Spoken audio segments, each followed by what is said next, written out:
ধর্মনগর মহকুমায় নতুন এসডিপিও হিসাবে যোগদানের পর থেকেই জয়ন্ত কর্মকার একের পর এক অভিযান চালিয়ে নেশা সাম্রাজ্যের বিরুদ্ধে কড়া পদক্ষেপ নিচ্ছেন।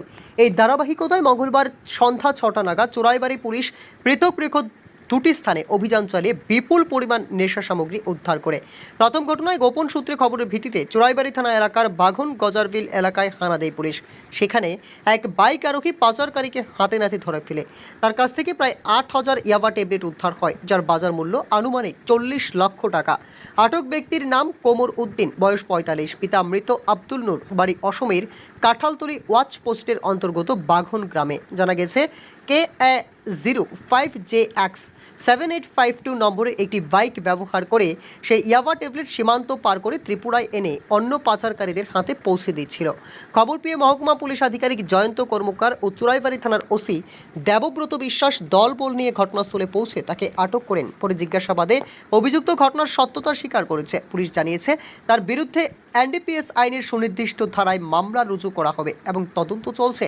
অন্যদিকে একই সময়ে আরেকটি অভিযানে চোরাইবাড়ি বাজার সংলগ্ন একটি নির্জন এলাকা থেকে 10 কেজি ওজনের একটি গাঁজার প্যাকেট উদ্ধার করে পুলিশ। যদিও ঘটনাস্থলে আগে থেকে উপস্থিত ডিআইপি ও এসবি কর্মীরা 3 জন পাচারকারীর হাতে 3টি গাঁজার প্যাকেট দেখতে পান, কিন্তু রহস্যজনক কারণে তাদের সামনে থেকে 2 প্যাকেট গাঁজা সহ পাচারকারীরা পালিয়ে যায়।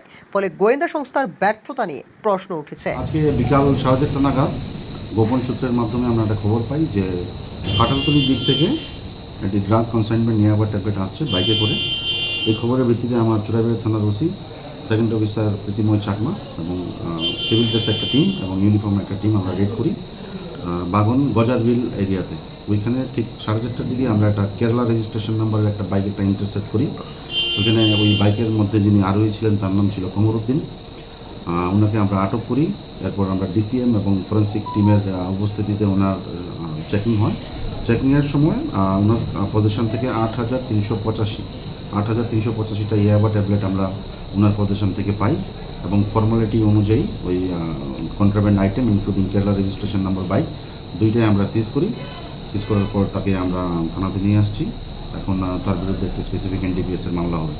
কালোবাজারের মূল্য যেটা বলছেন সেটা অনুমান 40 লাখ রুপিস হবে। আর প্রাথমিক ধারণা কী হতে পারে স্যার, যে তার পেছনে কোনো রাঘব জড়িত রয়েছে? তার কাছ থেকে আমরা একটা মোবাইল ফোনও আমরা রিকভারি করেছি।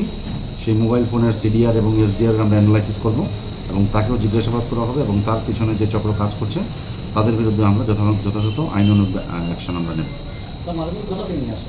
মালগুলি প্রাথমিকভাবে যে বলছে সে ঝারঝারি ওর বাড়ি যেখানে আছে কাঁঠালতলি থেকে সে নিয়ে আসছে, হয়তো আসামের কোনো প্রান্ত থেকে সে কালেকশন করেছে।